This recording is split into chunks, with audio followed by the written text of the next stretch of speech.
মন্ত্রী একটি পরিকল্পনা তৈরি করল।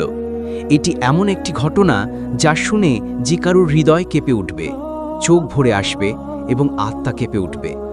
গল্পটি হলো লক্ষ্মীবাইয়ের, একজন দরিদ্র, একা কিন্তু শক্তিশালী বিধবা মায়ের, যিনি জীবনের কঠিন সংগ্রামের মধ্য দিয়ে তার মেয়েদের লালন পালন করেছেন। তার একমাত্র ভরসা ছিল তার ছেলে অর্জুন, যাকে তিনি তার প্রথম স্বামীর কাছ থেকে পেয়েছিলেন, এবং 6টি মেয়ে যারা ছিল তার দ্বিতীয় স্বামীর নিদর্শন। দুজন স্বামী তাকে ছেড়ে চলে গেছে, কিন্তু লক্ষ্মীবাই হার মানেননি। তিনি অন্যের বাড়িতে কাজ করে, ঝাড়ু দিয়ে, মেঝে মুছে এবং বাসন ধুয়ে তার সন্তানদের লালন পালন করতেন। প্রতিটি দিন তার জন্য একটি যুদ্ধ ছিল, কিন্তু তিনি প্রতিটি যুদ্ধ মায়ের মমতা এবং সাহস দিয়ে জয় করতেন। কিন্তু একদিন সবকিছু বদলে গেল। সবচেয়ে বড় মেয়ে রাধার শরীর হঠাৎ খারাপ হতে শুরু করল। বৈদ্য যা বললেন তা শুনে লক্ষ্মীবাইয়ের পায়ের তলা মাটি সরে গেল। রাধা গর্ভবতী ছিল। এটা কিভাবে সম্ভব? বাড়ির মেয়েরা তো পর্দায় থাকত, বাইরে যাওয়া তো দূরের কথা, কোনো অপরিচিত পুরুষের সঙ্গে কথা পর্যন্ত বলতো না। ক্রোধে কাঁপতে কাঁপতে লক্ষ্মীবাই রাধার কাছে প্রশ্ন করলেন, চড় মারলেন, কিন্তু মেয়ের চোখে শুধু অস্ত্র ছিল এবং মুখে একটি মাত্র কথা, আম্মি, আমি কিছুই জানি না। লক্ষ্মীবাইয়ের হৃদয়ে তাকে মিথ্যাবাদী মানতে পারছিল না, কিন্তু মন এই অকল্পনীয় সত্যকে মেনে নিতে অস্বীকার করছিল। তারপর একই অবস্থা হলো দ্বিতীয় মেয়ে সীতার, তারপর তৃতীয় মেয়ে পাড়িয়ার। 3 মেয়ের অবস্থা একই, এবং 3 জনের মুখে একই জবাব, আমরা কিছুই জানি না। এবার লক্ষ্মীবাই ভেঙে পড়তে শুরু করলেন। রাত রাত জেগে কাঁদতে, নিজেকে দোষ দিতে তার অভ্যাস হয়ে গেল। কিন্তু যখন ব্যথা সীমা ছাড়িয়ে যায়, তখন মানুষ হয় ভেঙে পড়ে, নয়তো দাঁড়িয়ে যায়। লক্ষ্মীবাই দাঁড়িয়ে গেলেন। তিনি তার 3 মেয়েকে সঙ্গে নিয়ে পৌঁছলেন রাজনগরের রাজসভায়, রাজা বিক্রম সিংহের সামনে।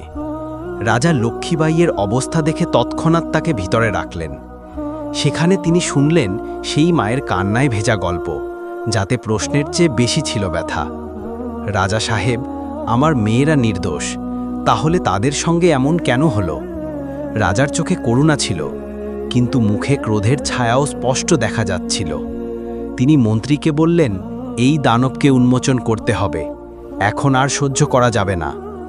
মন্ত্রী একটি পরিকল্পনা তৈরি করল, এমন একটি ফাঁদ যাতে শিকার নিজেই ধরা পড়ে। সেই রাতেই যারা লক্ষ্মীবাইয়ের বাড়িতে পৌঁছল, একটি কুকুরের সঙ্গে। কুকুরটিকে সেই জায়গায় বাঁধা হলো যেখান থেকে কেউ ছাদ ডিঙিয়ে আসত। চারদিকে সৈন্য লুকিয়ে রাখা হলো এবং সবাইকে নির্দেশ দেওয়া হলো, শব্দ করবে না, আজ দানব ধরা পড়বে। রাতের নিস্তব্ধতায় সবকিছু থমকে ছিল, শুধু লক্ষ্মীবাইয়ের বাড়ি জেগেছিল। চাঁদের আলো উঠোনে নেমে এসেছিল।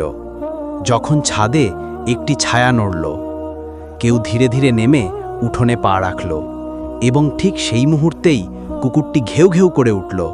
সৈন্যরা ঝাঁপিয়ে পড়ল এবং কয়েক মুহূর্তের মধ্যে সেই ব্যক্তিকে ধরে ফেলা হলো। সকালের রাজসভায় যখন তার মুখ সামনে আনা হলো, তখন একটি ঘৃণ্য সত্য প্রকাশ পেল। সে আর কেউ নয়, অর্জুন ছিল, লক্ষ্মীবাইয়ের ছেলে। সেই অর্জুন যাকে তিনি নিজের রক্তের চেয়েও বেশি ভালোবাসতেন, যাকে মেয়েরা ভাই বলে ডাকত। লক্ষ্মীবাই চিৎকার করে উঠলেন, যেন তার হৃদয় চিরে দেওয়া হলো। তুই তুই এই সব করেছিস? অর্জুন মাথা নিচু করে দাঁড়িয়েছিল। রাজা তরোয়াল তার গলায় রেখে গর্জন করে জিজ্ঞাসা করলেন, কেন করলি তুই এই পাপ? অর্জুনের চোখে অনুতাপের চেয়ে ভয়ে বেশি ছিল।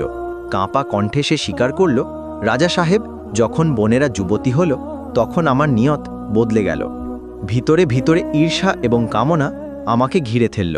আমি নেশার ভেষজ ব্যবহার করেছি এবং রাতে ছাদ থেকে নেমে তাদের অজ্ঞান করে আমার কামনা মিটিয়েছি। আমি জানি আমি মানুষ বলে ডাকার যোগ্য নই, আমি পশু হয়ে গিয়েছিলাম। রাজা একটি ইশারা করলেন এবং মন্ত্রী তরোয়াল দিয়ে অর্জুনের মাথা শরীর থেকে আলাদা করে দিলেন। রক্তের ধারা ছুটল এবং এক মুহূর্তের জন্য সবকিছু থমকে গেল। তারপর রাজা লক্ষ্মীবাইয়ের দিকে তাকিয়ে বললেন, উম্মা, যা হয়েছে তা ভোলা যাবে না, কিন্তু আমি প্রতিজ্ঞা করছি যে তোমার মেয়েদের ভবিষ্যৎ উজ্জ্বল হবে। রাজা রাজসভার 3 জন সৎ এবং সম্মানিত যুবককে ডেকে পাঠালেন, যারা নিজেদের ইচ্ছায় রাধা, সীতা এবং পাড়িয়ার সঙ্গে বিবাহ করল। তাদের সম্মান, অধিকার এবং ধনসম্পদও দেওয়া হলো, যাতে তারা একটি নতুন জীবন শুরু করতে পারে। লক্ষ্মীবাইয়ের চোখ থেকে অশ্রু ঝরতে থাকল। কিন্তু এবার সেই অশ্রু শুধু দুঃখের ছিল না, তাতে ছিল স্বস্তি, সম্মান এবং একটি নতুন সকালের আশাও। রাজা তার হাত ধরে বললেন, যখন তোমার বাকি মেয়েরাও বিবাহের উপযুক্ত হবে, তখন আমার রাজসভায় আসবে। এই রাজ্যে এখন কোনো মেয়ে একা থাকবে না। প্রতিটি মা আমার মা এবং প্রতিটি মেয়ে আমার মেয়ে। আর সেই দিন রাজসভা শুধু একটি রায়ের সাক্ষী হল না, তা ন্যায়, সাহস এবং মমতার মিলনের গল্প হয়ে উঠল, যা আগামী প্রজন্মের জন্য একটি দৃষ্টান্ত হয়ে গেল। এবং এভাবে একজন ন্যায়প্রিয় রাজা এমন একটি ন্যায়ের নজির স্থাপন করলেন, যা আজও গ্রামের বুড়ি মহিলারা তাদের মেয়েদের ভয় এবং শিক্ষার সঙ্গে শোনায় যে কখনোই অন্যায়ের সামনে চুপ থেকো না, কারণ যখন একজন মা কণ্ঠ তোলে তখন স্বয়ং